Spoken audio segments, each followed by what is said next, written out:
नमस्कार दोस्तों, एक बार फिर से आपका स्वागत है आज के मुख्य समाचार की इस वीडियो में। आज 18 फरवरी दिन शुक्रवार हो चुका है और आइए बात करते हैं आज के ताजा समाचार मुख्य समाचार के बारे में। बता दें कि इन 13 जगहों का नाम बदलने जा रही है सरकार। वहीं इन्हें मिलेगा 3-3 हजार रूपए भत्ता। साथ ही सभी बैंक खाता धारकों के लिए बड़ी खबर है। तो वहीं हिजाब विवाद पे आखिरकार बड़ा फैसला आ गया है। वहीं श्रम कार्ड धारकों के लिए बड़ी खुशखबरी। साथ ही कोरोना गाइडलाइन, बिजली बिल, रशिया यूक्रेन और पीएम किसान सम्मान निधि पे बड़ी खबर के साथ ही कई खबरों की जानकारी देंगे। तो अगर आप भारत के किसी भी राज्य से हैं तो इस खबर को एकदम आखिर तक जरूर देखिएगा और हमारी मेहनत के लिए इस वीडियो को एक लाइक जरूर करें। सीधे बात करते हैं आज की पहली बड़ी खबर की। देश के 13 एयरपोर्ट का नाम बदलने की तैयारी। जानिए क्या होगा औरंगाबाद एयरपोर्ट का नया नाम। जी हां, आपको बता दें कि देश में हवाई अड्डों, शहरों और ऐतिहासिक स्थानों के नाम बदलने की कवायद तेज होती जा रही है। अब मोदी सरकार देश के 13 एयरपोर्ट के नाम बदलने की तैयारी कर रही है। इस लिस्ट में महाराष्ट्र का औरंगाबाद शहर भी शामिल है। इससे एक दिन पहले ही बीजेपी शासित राज्य असम के मुख्यमंत्री हेमंत बिस्वा शर्मा ने कहा था कि राज्य में तमाम जगहों के नाम बदले जाएंगे। वहीं आपको बता दें कि औरंगाबाद समेत 13 हवाई अड्डों का नाम बदलने के लिए केंद्र सरकार को प्रस्ताव भेजा गया है। बता दें कि औरंगाबाद एयरपोर्ट का नाम बदलकर मराठा राजा छत्रपति संभाजी के नाम पर रखा जा सकता है। कर्नाटक अल्पसंख्यक विभाग ने शिक्षा संस्थानों में किसी भी प्रकार के धार्मिक पहनावे पर लगाया बैन। दरअसल कर्नाटक से उपजा हिजाब विवाद देश के कई हिस्सों में फैल गया है। इस बीच कर्नाटक सरकार ने धार्मिक पहनावे को लेकर बड़ा आदेश जारी किया है। कर्नाटक की बासवराज बोम्मई सरकार ने अगले आदेश तक राज्य के शिक्षण संस्थानों में किसी भी प्रकार के धार्मिक पहनावे पर रोक लगा दी है। इसमें कहा गया है कि कक्षाओं में हिजाब, भगवा शॉल और धार्मिक प्रतीकों की अनुमति नहीं है। विकास समितियों द्वारा जिन स्कूलों में यूनिफॉर्म निर्धारित किया गया है वहाँ यूनिफॉर्म ही पहनना है। संत रविदास बनारस के थे, क्या उन्हें भी निकालोगे? और गुरु गोविंद सिंह पटना के चन्नी पर पीएम मोदी का पलटवार। जी हां, आपको बताने कि पंजाब विधानसभा चुनाव से पहले सीएम चन्नी अपने यूपी बिहार के भैये वाले बयान पर घिरे हुए हैं। अब पीएम मोदी ने भी इस पर टिप्पणी की है। पीएम मोदी ने पंजाब के अबोहर में जनसभा को संबोधित करते हुए कहा कि क्या सीएम चन्नी संत रविदास को भी निकाल देंगे क्योंकि वो बनारस के थे, वहीं गुरु गोविंद सिंह पटना के थे। चन्नी पर हमला करते हुए पीएम मोदी ने कहा कि कांग्रेस हमेशा से एक क्षेत्र के लोगों को दूसरे से लड़ाते आई है। यहाँ कांग्रेस के मुख्यमंत्री ने जो बयान दिया है उस पे गांधी परिवार खड़े होकर तालियां बजा रहे थे, वो पूरे देश ने देखा। रूस यूक्रेन में चरम पर तनाव, एक दूसरे पर लगा रहे गोलाबारी का आरोप। क्या शुरू हो चुका है युद्ध? जी हाँ, आपको बता दें कि रूस और यूक्रेन के बीच इस समय तनाव चरम पे है। दोनों ही देशों ने एक दूसरे पर गोलाबारी का आरोप भी लगाया है। आपको बता दें कि रूस ने दावा किया कि यूक्रेनी सेना ने अलगाववादियों के कब्जे वाले डोनेट्स्क पर हमला किया। इसके बाद अमेरिका समेत कई पश्चिमी देशों ने इसे युद्ध की चिंगारी करार दिया। अब शाम होते होते यूक्रेन में स्थित अमेरिकी दूतावास ने दावा किया कि डोनबास में अलगाववादियों ने एक स्कूल को निशाना बनाया है। SBI HDFC बैंक के ग्राहकों को होगा फायदा, FD पर इतना बढ़कर मिल रहा ब्याज। दरअसल देश के सबसे बड़े बैंक SBI और प्राइवेट सेक्टर के सबसे बड़े बैंक HDFC बैंक की सावधि जमा FD योजनाओं में निवेश करने वाले ग्राहकों को अच्छा फायदा होने जा रहा है। दरअसल भारतीय स्टेट बैंक ने अब 2 से 3 साल की FD पर 5.2%, तो 2 से 5 साल की FD पर 5.45% की दर से ब्याज देगा। वहीं वरिष्ठ नागरिकों को और ज्यादा देगा। इसके अलावा HDFC बैंक के ग्राहकों के लिए खबर जो आ रही है उसमें 3 से 5 साल की FD पर ग्राहकों को 5.45% का ब्याज मिलेगा। वहीं 5 से 10 की अवधि के लिए 5.6% ब्याज मिलेगा। अमरिंदर सिंह को सीएम पद से कांग्रेस ने क्यों हटाया था? राहुल गांधी ने पंजाब की रैली में बताया। दरअसल पंजाब में विधानसभा चुनाव के लिए प्रचार आखिरी चरण में है। कांग्रेस नेता राहुल गांधी पंजाब में डेरा डाले हैं और लगातार रैलियां कर रहे हैं। इस दौरान उन्होंने सरहिंद में चुनावी रैली को संबोधित करते हुए आम आदमी पार्टी, बीजेपी और अकाली दल पर जमकर निशाना साधा। इस दौरान उन्होंने यह भी कहा कि पंजाब में सीएम पद से कैप्टन अमरिंदर सिंह को इसलिए हटाया गया क्योंकि उन्होंने पंजाब के गरीबों की बिजली माफ नहीं की। अमरिंदर जी ने मुझे कहा था कि हम बिजली माफ नहीं कर सकते क्योंकि हमारा बिजली कंपनियों के साथ कॉन्ट्रैक्ट है।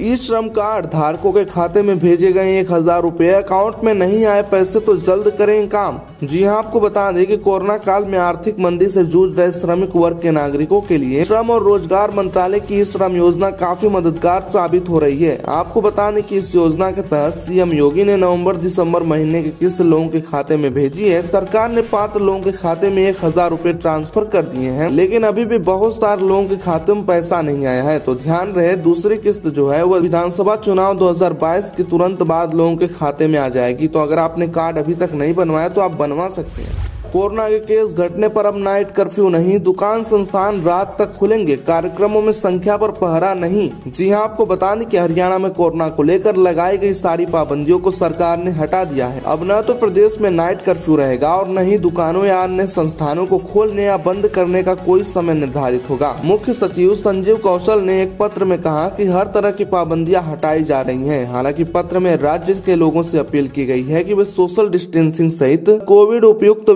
मानदंडों का सख्ती से पालन करें। आपको बता दें कि 3 जनवरी से कई प्रकार की पाबंदियां लागू थी, जिसे सरकार ने फिर हटा दिया। झारखंड के 3,65,000 बिजली उपभोक्ताओं के घरों में लगेगा स्मार्ट मीटर, जानिए कितना देना होगा शुल्क। जी हां, आपको बता दें कि राज्य में प्रीपेड स्मार्ट मीटर लगाने की प्रक्रिया शुरू हो गई है। इसके लिए चिन्हित जगहों का सर्वे किया जा रहा है। इसे मार्च के पहले पूरा कर लिए जाने की उम्मीद है। इस कार्य के लिए चयनित एजेंसी जीनस को लेटर ऑफ इंटरेस्ट दे दिया गया है। एजेंसी रांची में सर्वे कर रही है। सर्वे के दौरान यह देखा जाएगा कि किस क्षेत्र में नेटवर्क की क्या स्थिति है। इसके बाद उपभोक्ताओं का डिटेल लेकर 1 महीने बाद स्मार्ट मीटर लगाने का काम शुरू कर दिया जाएगा। बताने के पहले चरण में 30,000 मीटर लगाए जाएंगे। यह शहरी उपभोक्ताओं के लिए निःशुल्क योजना है। हर शुक्रवार और रमजान में मिले हिजाब पहनने की इजाजत, कर्नाटक हाई कोर्ट ने कहा विचार करेंगे। जी हां, आपको बता दें कि कर्नाटक हिजाब विवाद को लेकर हाई कोर्ट में 5वें दिन की सुनवाई खत्म हो गई। इस दौरान याचिकाकर्ताओं ने दलीलें पेश की। सामाजिक कार्यकर्ता आर कोटवाल ने कहा कि लिंग धर्म के आधार पर भेदभाव के चलते शिक्षा के अधिकार का हनन हो रहा है। वहीं दूसरे याचिकाकर्ता डॉक्टर विनोद कुलकर्णी ने मांग की है कि हर शुक्रवार और रमजान के महीने में हिजाब पहनने की इजाजत दी जाएगी। इसी के साथ गुरुवार की सुनवाई पूरी हुई। कोर्ट अब शुक्रवार को 2:30 बजे फिर से मामले की सुनवाई करेगा।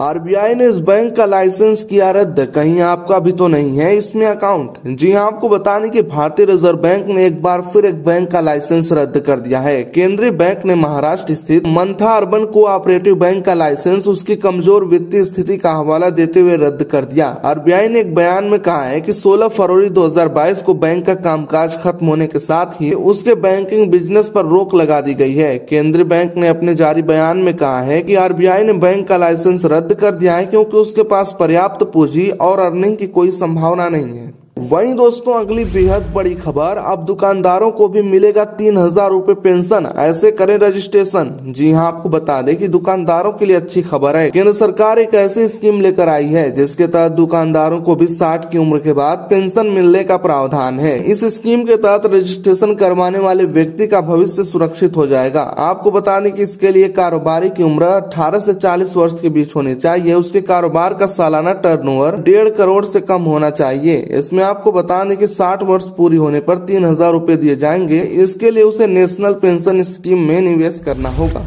सिंगापुर के पीएम की टिप्पणी पर भारत ने जताया कड़ा ऐतराज, उच्चायुक्त को किया तलब। दरअसल सिंगापुर की संसद में बहस के दौरान प्रधानमंत्री ली सिन लुंग ने भारत के पहले प्रधानमंत्री जवाहरलाल नेहरू का जिक्र किया। इसके अलावा उन्होंने भारत सरकार में मौजूदा सांसदों को लेकर भी एक बयान दिया, जिसको लेकर अब भारतीय विदेश मंत्रालय की तरफ से कड़ा ऐतराज जताया गया है। वहाँ के उच्चायुक्त साइमन वोंग को तलब किया गया है, जिसके बाद भारत इस मुद्दे को उठाएगा। विदेश मंत्रालय का कहना है कि पीएम की ओर से की गई टिप्पणी अनावश्यक थी। दरअसल उन्होंने कहा था कि लोकसभा में करीब आधे सांसदों के खिलाफ आपराधिक मुकदमे दर्ज हैं। दिल्ली में बंद घर में मिला 3 किलो विस्फोटक, एनएसजी ने डिफ्यूज किया, मकान मालिक हिरासत में। जी हां, आपको बताने की दिल्ली के ओल्ड सीमापुरी इलाके में एक घर में इम्प्रोवाइज्ड एक्सप्लोजिव डिवाइस यानी कि आईईडी से भरा बैग मिला है। 2.5 से 3 किलो वजनी आईईडी को बाद में डिफ्यूज कर दिया गया। मामले में घर के मालिक और एक प्रॉपर्टी डीलर से पूछताछ की जा रही है। नेशनल सिक्योरिटी गार्ड एनएसजी के सूत्रों ने बताया कि विस्फोटक में अमोनियम नाइट्रेट और आरडीएक्स का मिश्रण होने का शक है। फोरेंसिक लैब में इसकी पूरी जाँच की जाएगी। बताने कि इससे पहले गाजीपुर फूल मंडी में भी इसी तरह का मामला सामने आया था। दोनों मामले में कनेक्शन हो सकता है, ऐसा पुलिस का कहना है। पीएम किसान, अब इस डॉक्यूमेंट के बिना नहीं मिलेगी पीएम किसान की किस्त, मोदी सरकार ने बदल दिए नियम। जी हां, आपको बताने कि प्रधानमंत्री किसान सम्मान निधि योजना को लेकर सरकार ने नियमों में बदलाव किया है। पीएम किसान के रजिस्ट्रेशन में हो रहे फर्जीवाड़े को रोकने के लिए राशन कार्ड अनिवार्य कर दिया गया है। राशन कार्ड का नंबर आने के बाद ही पति या पत्नी या उस परिवार के किसी एक सदस्य को पीएम किसान सम्मान निधि योजना का लाभ मिल पाएगा। योजना के तहत अब नए पंजीकरण कराने पर राशन कार्ड नंबर देना अनिवार्य होगा। इसके अलावा दस्तावेज दस्तावेज की सॉफ्ट कॉपी बनाकर पोर्टल पर अपलोड करनी होगी। दोस्तों रोज के ऐसी ताजा और बड़ी खबरों के लिए हमारे चैनल को अभी सब्सक्राइब कर दें, इस लाल रंग के सब्सक्राइब बटन दबा के, और प्लीज दोस्तों इस वीडियो को लाइक करें, अपने दोस्तों के साथ ज्यादा से ज्यादा शेयर करें।